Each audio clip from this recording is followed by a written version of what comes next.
So boom, you're sitting in your room on a calm Saturday night, except there is no such thing as calm Saturday nights. No, not on this night.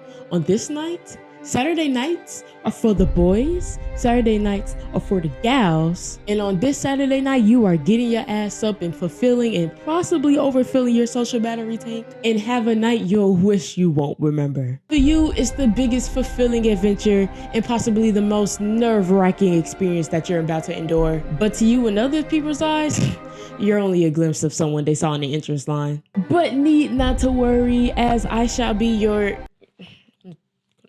Stop talking like this. Look, think of me as your orientation leader, and I'm about to give you the inside scoop of what happened on that night that your friends say you missed out on. This will be a brief overview of your average college party, at least the average college parties that I've been to. So if it doesn't match, then the people in my university have some shit to explain. But don't worry, I'm not finna stall you for too long because look at the clock. I'm pretty sure that you will want more time pep talking yourself in the mirror before the event happens. How can I remotely even know what exactly you're feeling? Well, I most recently graduated college. Yes, I survived 4 years of the classes, the dorms, the people, and the long-ass financial aid line to pay my tuition 4 days before it's due. I also went from someone who kept their friend group relatively small and didn't really go out but your average bingo night every other Wednesday to joining Greek life.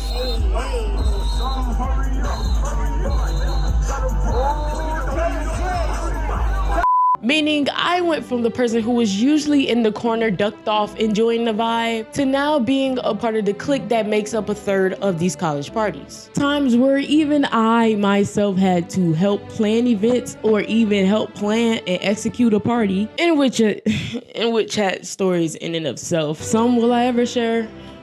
Well, on top of that, I'm an Atlantean. A what? An Atlantean. A what? I'm from Atlanta. Atlanta. I'm from Atlanta. The party city of the South, in my opinion. I mean, they're literally making a documentary about it. See, your mama's on it. Now let's take a look back to the situation at hand. It's 9:00 p.m. and you hear steps walking up to the door and... It's pre-game time. It's game on. Well, really turning the game on, because I like to think of the pregame as like the waiting room before you enter the game, because never mind. Your friends come in the room and they bring 3 special guests. My boy Jose, my bitch Whitney, and my nigga Jack. And these guests don't go to the party. No. They are made to be the party. The party of that nasty ass liquid courage entering your system. Every shot o'clock is a shot clocking the fuck out of your anxiety to the point that you don't even know what time. Oh shit, look at the time. It's 10 o'clock.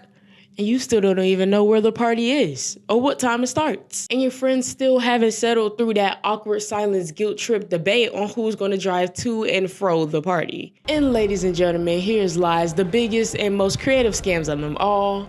Party flyers. I mean, I've seen more effort go into a party flyer than movie posters, billboard advertisements, and magazine covers combined. I mean, look at this flyer from my university's homecoming this year. This shit is phenomenal. I'm talking professional grade editing. Now, do these flyers always match up to the energy of the party? No, but can you blame them? I mean, look at this.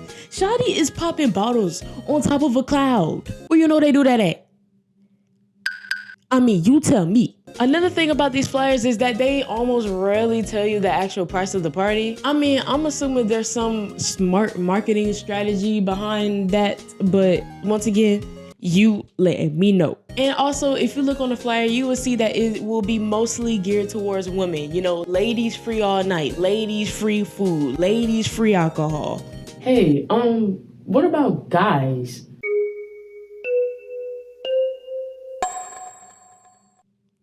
Boy, if you don't get your ass. Anyway, it's time to head out. And you need to look at the time again and do some smart calculating over this party. You see, a lot of clubs and parties usually start around 10 to 11, but you see a lot of clubs and parties also starts around 11:45 to 12. I promise you it makes sense. All right, pregame over, and it's finally time for you to head to the party. I really hope you got a good amount in your system, because you know the funnest part about parties? The motherfucking line!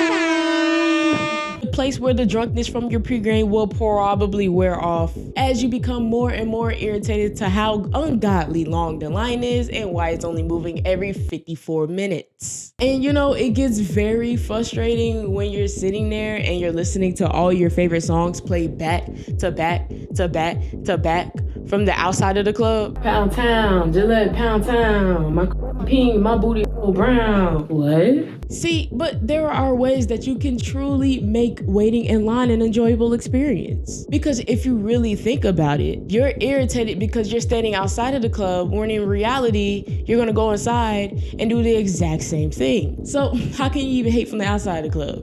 You can't even get in. Let go. Here are a couple of ways that you can make waiting in line a not so boring experience. A, talk to the people around you. B, talk to the people that you came with.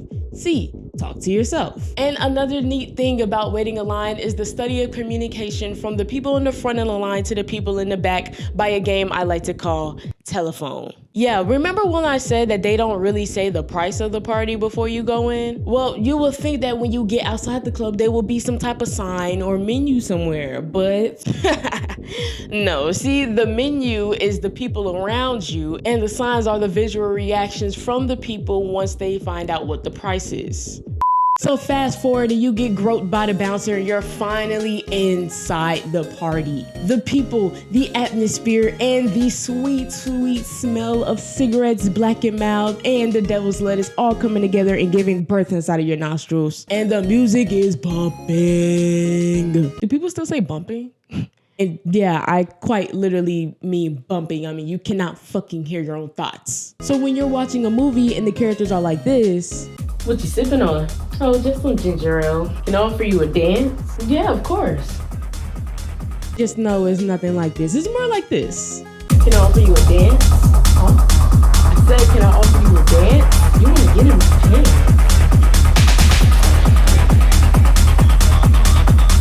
So is that a no? And if the DJ is good, he'll play songs that everybody knows. And if you're anything like me, you would have went to the party before, sat there, Shazammed all the songs, studied the songs, came to the party prepared. Thus, the birth of my Liddy in a City playlist. But if the DJ is not trash, then you will unfortunately be in a situation that I was, like this.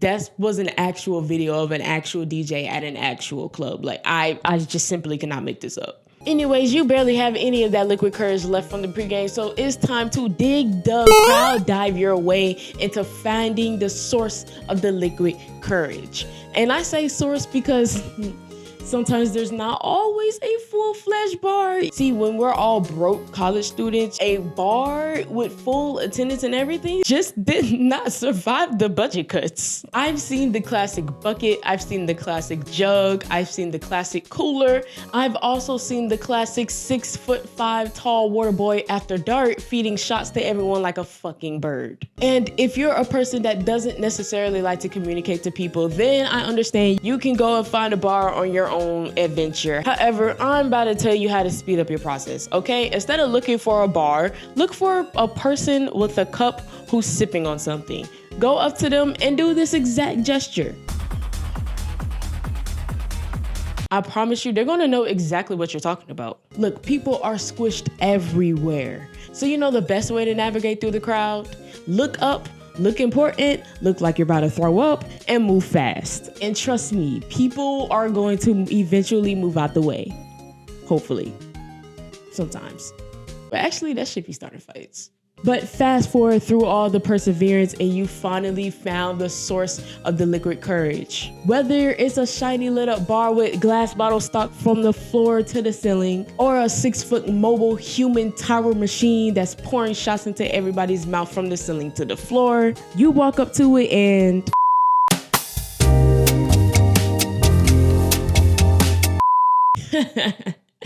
Yeah, I had to do this to y'all. So if you want to see a part 2, then share this video and comment down below so I can know. If you like this video, I want you to smash that like button and share it to a friend that needs an orientation guide leader to know how to be outside. Game over.